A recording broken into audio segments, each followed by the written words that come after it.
It's real important to listen to smart people over issues like affordability. We're hearing affordability.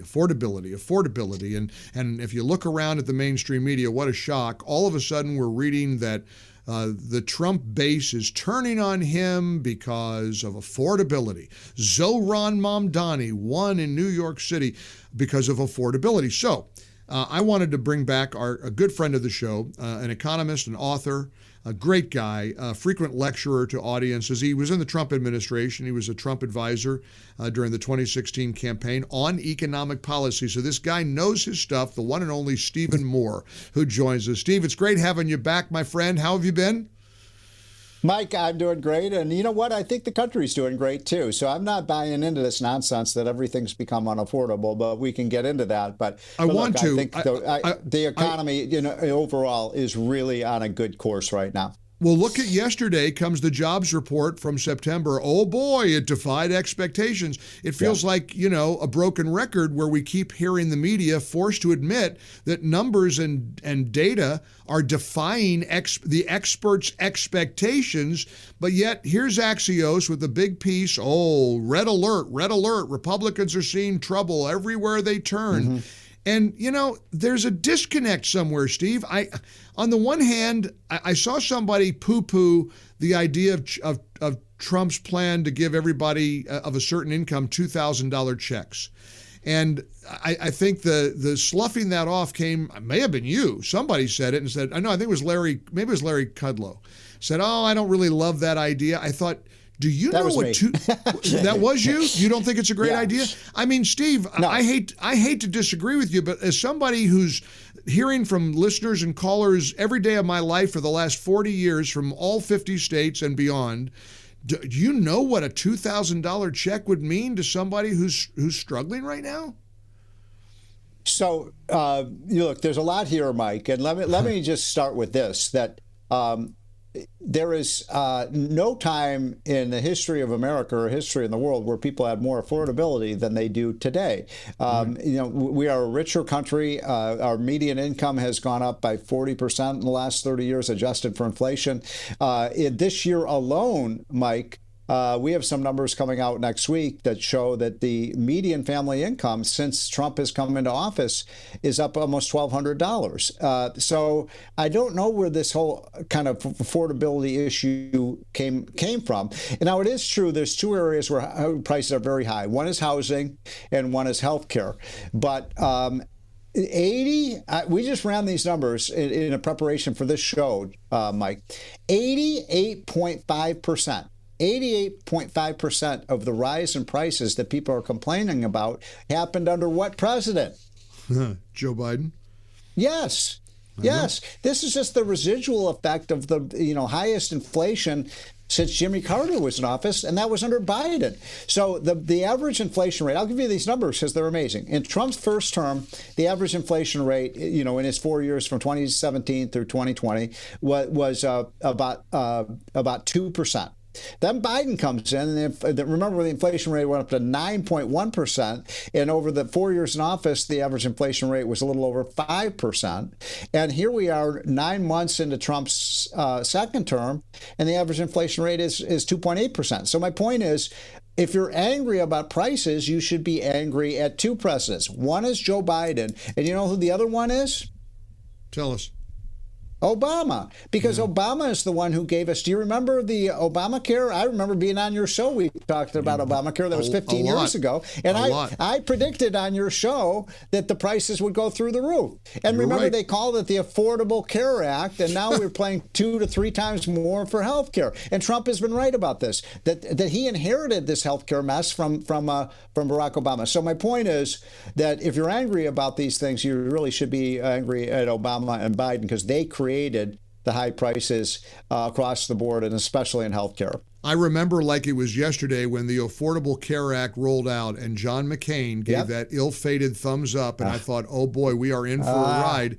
And I had you on the show, and you said, you wait and see, mark my words, it's going to be exactly the opposite. There's no way healthcare costs are going to be kept in check by the Affordable Care Act. And you were right, of course, all along, which is why I think you're right about, obviously, the issue of affordability, but there still seems to be a dynamic here. Maybe it's just optics, Steve. Let's focus in on this $2,000 check. I'll tell you, one of my sons. I've got 4 adult kids.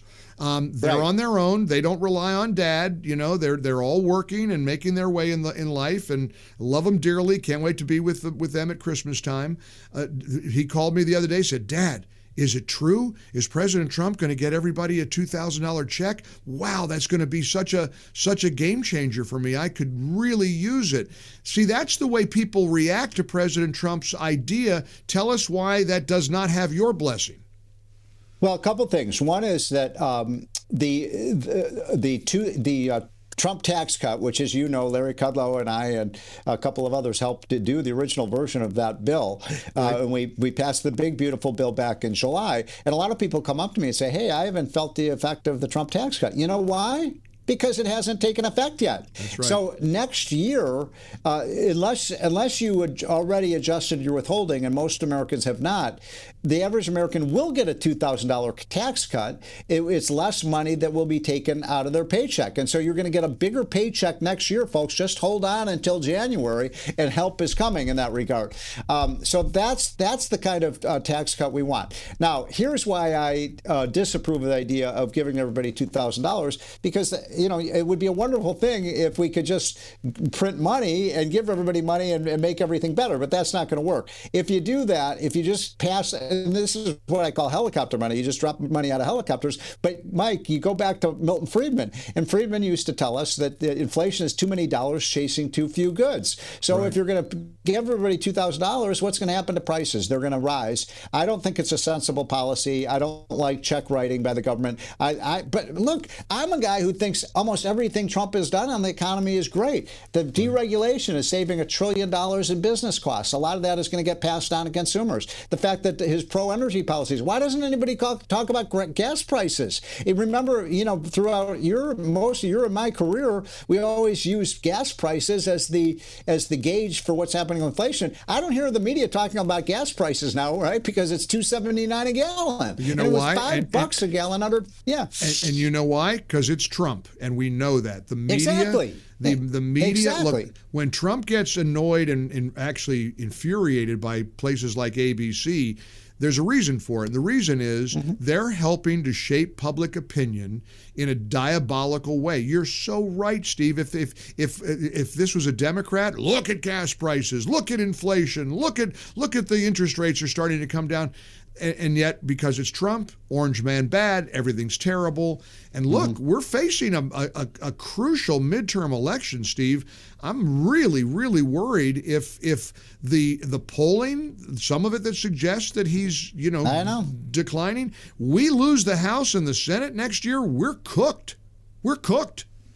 Well, one thing that Trump has to do is really focus on the really positive things that have happened in the economy. So let me just give you a few. I mentioned the gas price. How about the fact for the last 2 quarters, the economy's grown at 4%? Biden never came anywhere near 4%. How about the fact that he's bringing hundreds and hundreds of billions? He says trillions. I think it's probably closer to hundreds of billions of dollars of investment income in the United States. How about the fact that we have the best stock market in history?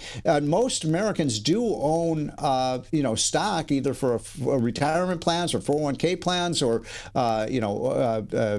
union plans. So that's been a positive. The only country in the world that's growing right now is the United States. We're carrying the rest of the world on our shoulders. I mean, Japan isn't growing, Europe isn't growing, China is in a recession. So I'm as an economist, I'm here to tell you, I think 2026 is going to be a blockbuster year, and I think by the time those midterms, and I share your concern absolutely, because Trump, they're going to try to impeach Trump if the Democrats take Congress. You know they will. They've tried it 4 times already, but I think things are going to be so much better by. And let me just sorry to keep ranting on, but when Reagan was president, people forget, because that was the start of my career. That's how old I am.